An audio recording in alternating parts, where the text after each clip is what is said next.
Today I'm going to show you how to create really cool drum and bass track intros.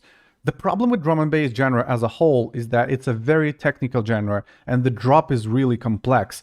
So by the time most producers learn how to make the kicks and snares and the basses work together, they are completely out of ideas and have no idea how to make a build-up, how to make an intro, how to glue those things together. So step by step, I'm going to go through all of those things on this channel. And in this video, I'm going to help you to find the sources of inspiration and give you a few tips how to create a really cool melodic intro for whatever drum and bass track you're making. The best thing about drum and bass is that it's not very strict toward the instruments that you want to use. It's a genre that has multiple subgenres. So what I did was I loaded up Splice and I found an electroacoustic guitar sample that I really liked.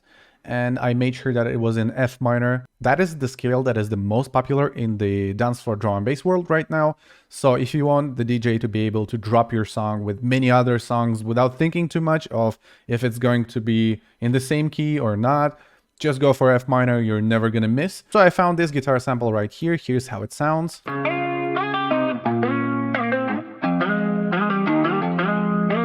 Next thing that I'm going to do is I'm going to create a low pass, low octave, sawtooth synth that is going to support the guitar melody, and it's also going to give us a small hint on what the melody is going to be like when the song develops fully. So I'm going to launch a new instance of Serum and I'm going to go for an oscillator A, add as many voices as I can for this sawtooth, make it a little bit more thin because otherwise it's a little bit too wide and chaotic.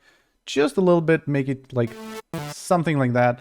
Then go -2 octaves, open the filter for low pass, go for a more intense low pass like this, and maybe, just maybe if you want, you can make a legato as well, because this will make your key drift across the melody a little bit more stylishly, and this is what I like doing a lot. And let's see how it sounds.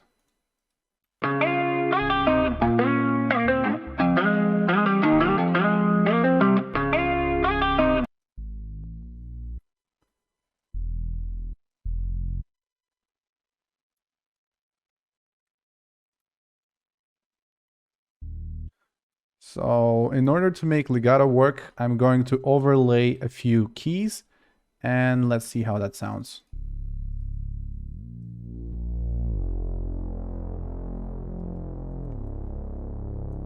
So those things work beautifully together and you can hear that right away.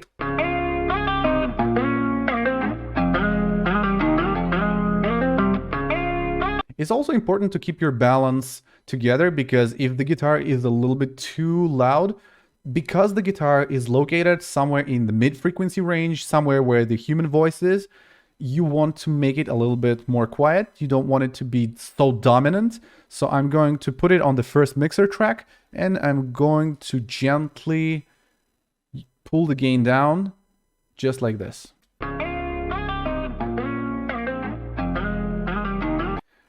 Next thing I want to do is add some cool lush reverb.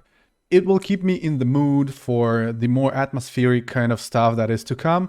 So I'm going to use Valhalla Shimmer right here, which is a little bit, it's like a really dirty and huge hall reverb, but you know, it serves its purpose and I really love to use it. If you don't use too much of it, it's actually great.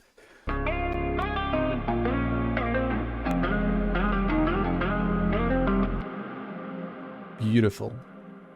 Next step would be to make a cool arpeggio, and the reason why I like to do that is because arpeggio is quick and drum and bass is quick, and it kind of gives you a hint into a rhythm that is about to come. So you don't necessarily want that in the very beginning of your song, but as the intro develops, that little arpeggio can do the trick. You can launch a Serum and make a really cool sawtooth with low pass filter, very similar to the way that we did before. Add a few voices right here. Go to effects, add some reverb. I mean, don't be shy, use a lot of reverb. Just make sure that there's no mud in the low sector. So yeah. And add some delay, ping pong mode. Make sure that you don't have too much going on the high spectrum, because delay, you know, it's going to annoy your ears if it's repeating the same key on all spectrum. If it's a little bit low pass, it sounds a little bit better. So that's what I noticed. That's also what some of the labels told me. This is the feedback that I got from them, and I had to change things around because of that.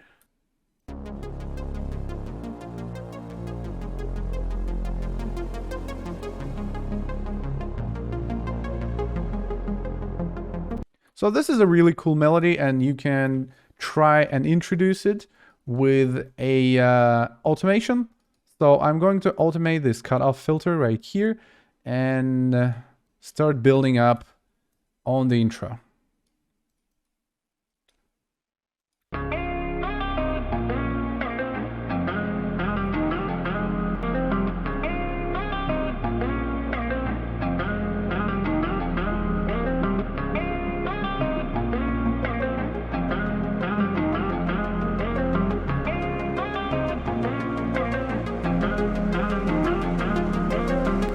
Very important notice. Your guitars and your arpeggios are going to be very dirty and are going to have too much low-end information, which is one thing that you want to make sure that you don't have, because when your track drops, the main difference between the drop and the intro is the amount of low basses. So if you overdo the amount of bass in the intros, your drop is not going to have the same effect. So what we're going to do right now is we're going to open the mixer and go to track number 1, which is where our guitar is. I'm going to open a parametric equalizer, play the guitar separately, and cut out all the unnecessary stuff. Don't forget we have this low pass thing here. So we have a lot of low end that is going to compensate for the lack of low end on the guitar, so no biggie. And now we're going to go to Arpeggio, put it on a separate mixer track, and I'm going to make sure there's no low end here as well.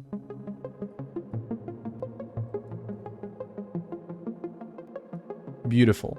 One thing you can do here is you can create a reverbed out guitar sample to kind of make a small pre-intro build-up. I'm going to show you exactly what I mean. In FL Studio, you can right-click on the sample right here and open it in audio editor called Edison.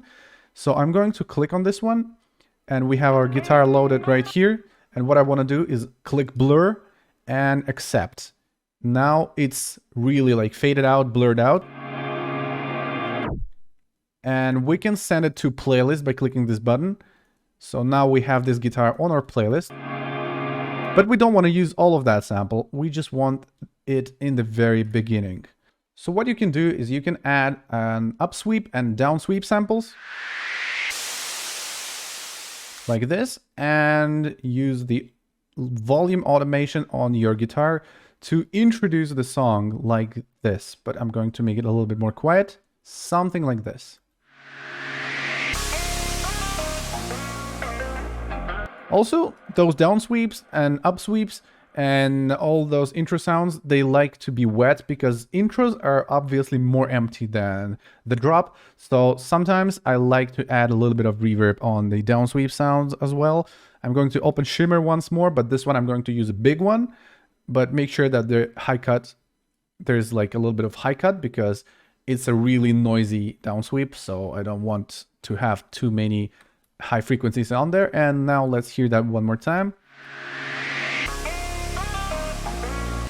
Also, since this is a drum and bass track, we really want to make sure that the DJ can play the song. So for this, most producers, what they do is they add little cymbals. My favorite type of sounds for this is a small shaker because it does just exactly what I want it to do, because we don't need a really like super bright hat with a character. We just want a little bit of that noise. So let's... Or if you want your song to feel a little bit more slow and medley, you can put the shaker twice slower and start it like that.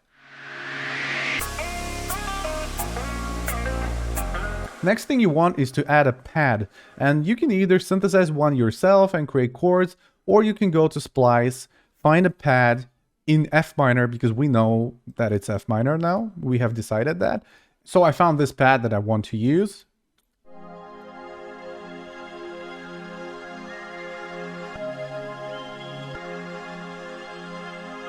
You can hear that it changes the key, so I don't want that. I'm going to make sure that I'm using the same key every single time, and I'm going to put it on the mixer track somewhere separately, like this. And now I'm going to add a lot of shimmer as well. You know, this is just a demo, so not necessarily this plugin, but this is what I'm using for this demo. And now we have a really cool pad as well.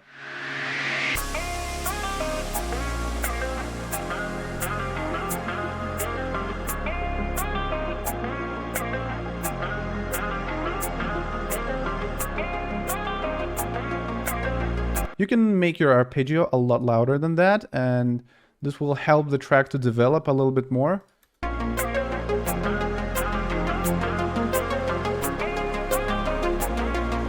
Now you want the up sweeps and the down sweep things again, and we're going into the next 16 bars again.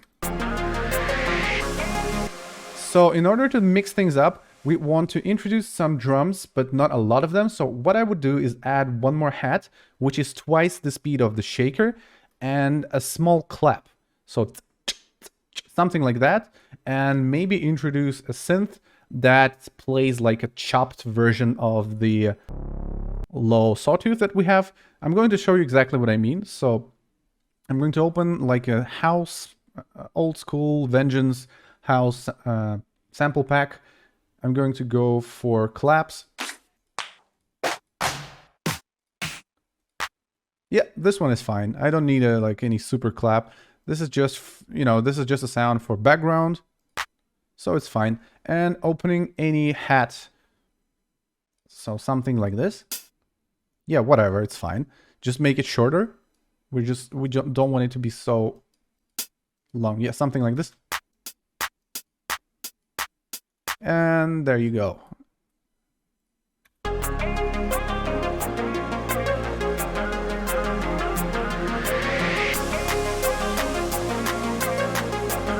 And this is where I want the sound to start developing even more. So I want to make sure that our arpeggio keeps evolving a little bit. So I'm going to tone it down a little bit with the automation and bring it back in the very end of the next 16 bars. And at the same time, I'm going to create another instance of Serum, and I'm going to create this little choppy bassy sound. It's like a mid bass synth. Also, as you can hear, this sound is a little bit too boomy, a lot of bass. Once again, we don't want that. We want to make sure that intro doesn't have too many low ends. So what I'm going to do is I'm going to open equalizer and cut those out.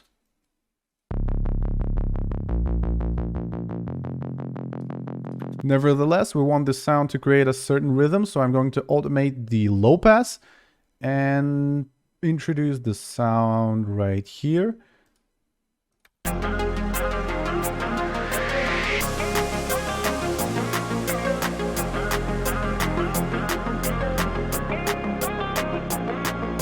It's kind of low in volume, so I'm gonna make it louder, maybe like this.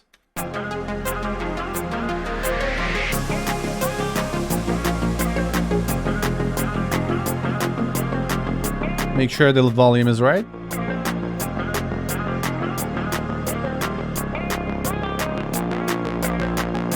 What you do a lot of the times in situations like this is you choose an upsweep sample that is really long. You want to choose a long one which lasts for like, I don't know, 11, 12, 15 seconds.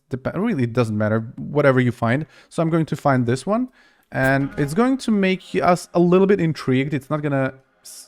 Your song is not going to sound like it's doing the same thing all over again. So I'm going to introduce this upsweep high pass sound.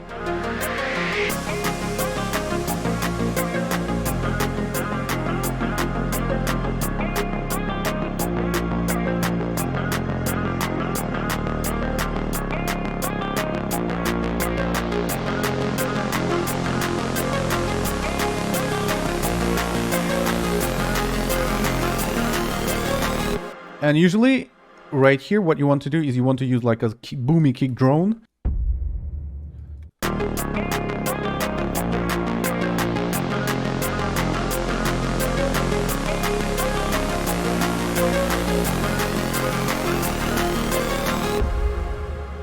And this is where the build-up begins. So, intro part, you just split it into a few different elements. One of them is the key element that you're building around. Then there's some low pass, low octave sawtooth that kind of glues things together, like your guitar starts to sound more melodic. And then there's an arpeggio that kind of starts showing you that there's going to be some fast rhythm, something like that. A pad on the background to make sure that guitar is supported even more and the melody and the bright colors of the song are brought forward even more. Then maybe adding a few more elements like this little pointy mid bass that I'm using right here.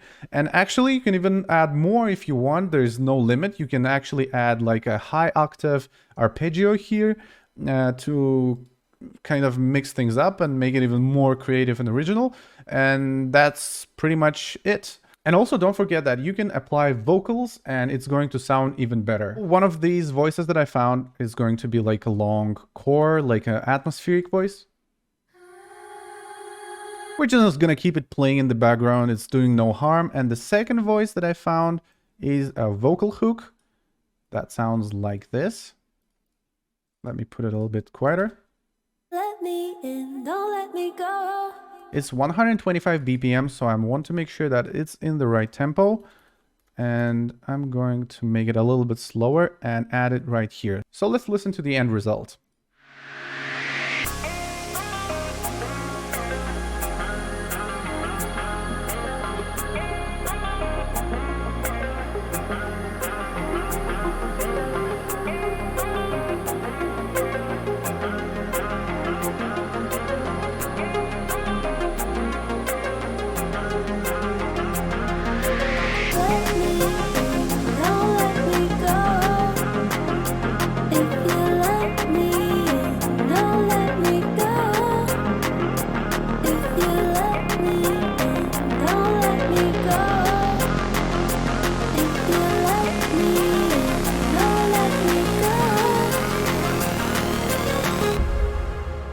So from this point on, you want to continue working on the vocal. You want to make sure that it's a little bit more bright, has some reverb. Then you start making the build up and then the drop comes. If you like what you just saw, please like this video, subscribe to the channel, and I'll see you around.